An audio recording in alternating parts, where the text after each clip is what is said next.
What's up guys, it's Brandon Childs. Today I'm going over an exercise called the plank twist press.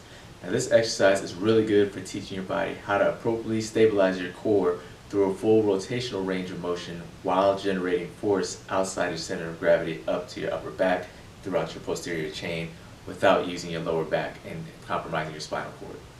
It's also good for your rotator cuff and overall shoulder strength and mobility, and it helps to open up your trunk and improve your overall upper body mobility. So for the plank twist press, there's two different versions you can do. You can do it on your elbows or you can do it on your arms, and I'll show you the difference between the two. But either way, whatever version you do, make sure the pelvis is rotated up in front, shoulders over the elbows like always. And again, make sure your feet have a nice wide base. Anytime you do any kind of twisting with a plank, you want your feet slightly wider, because if they're too close, more than likely you're going to be shifting your hips outside your center of gravity, not really working your cores. Feet nice and wide, just outside shoulder width. And from there, so I'm going to start off on my elbows. You're going to grab your dumbbell, and then as you twist, make sure that your pelvis stays rotated flat, facing down towards the floor.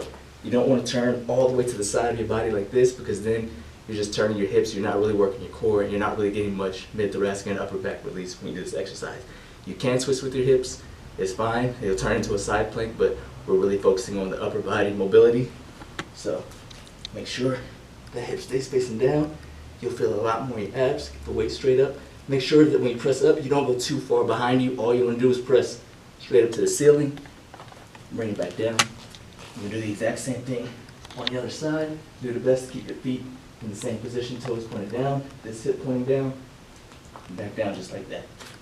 So then when you're doing it on your hands, basically you'll do the exact same thing, but now you're adding a little bit more shoulder work, because when you press up, now this shoulder has to really stabilize, and the back, front, everything, your rotator cuff has to engage properly to keep yourself nice and aligned. So you go to press up, press like that, the back of my shoulder is really working to help stabilize and protect the rotator cuff.